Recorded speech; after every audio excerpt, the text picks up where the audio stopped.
Hi. So I'm at work again and I am sitting outside on our wonderful patio.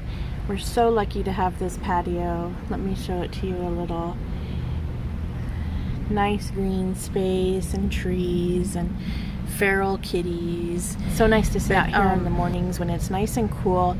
And I thought we could take this chance to go over a book that I have that's for both crocheters and knitters, which I am. Better crocheter than a knitter, but I can do both, and it's called Freeform Style. It says you can blend knit and crochet to create fiber art wearables.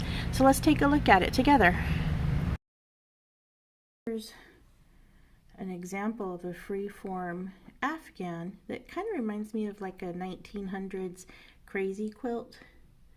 So it looks like they have felted knit squares or odd pieces and then crocheted them together and then added some embellishments. So that's a pretty cool look. So let's take a look at some of the designs that are in this book. So here's an interesting pattern.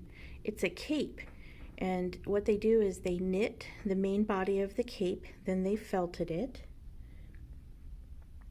Then they give you the instructions on where to make cuts, so that you cut after you felted it, you cut the fabric that you've made, and then you start crocheting it and embellishing it to add those crochet details that you see up the middle of the back, at the rounds at the bottom, and then up the arm sleeves, and then at the neckline.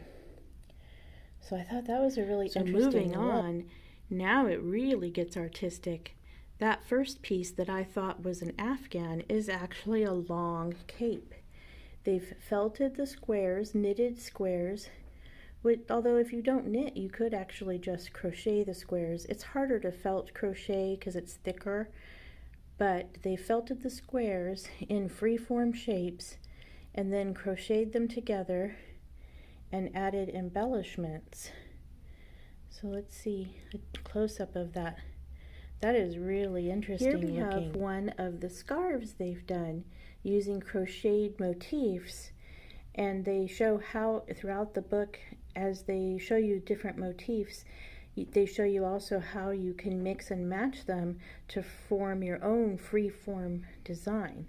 So there's one of the examples. And here in this part of the book, there are not actual patterns for these scarves in the book, but what they're showing is that using the motifs and ideas from the rest of the book, you can combine them in different ways that you like and come up with your own unique scarf.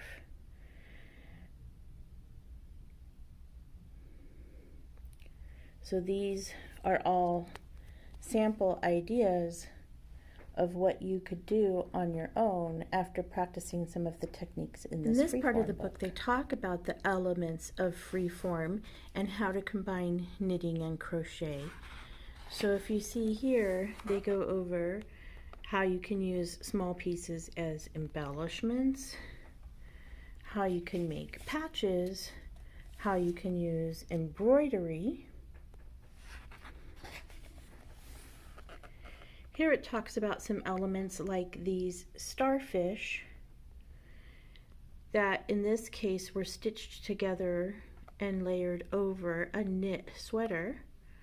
Although in looking at that, you could add embellishments over a regular t-shirt if you don't want to knit an entire sweater. So here at the back of the book, there are some stitch guides and techniques for both knitters and crocheting that are used in the book, or that you could just brush up if you don't quite remember. Of course, I always find it's easier to learn a technique on YouTube than from a book, but it is a good reminder. They have good detailed pictures in there. So if you're interested in this book, it is currently for sale on eBay. I saw it on eBay for about $20. And this book originally sold for $27.90. So I hope you enjoyed taking a look inside this book. And if you're interested in more of these reviews of used vintage crochet or knit books, let me know in the comments down below. Would you like me to review more of my collection? Thanks, guys. Good to talk to you again.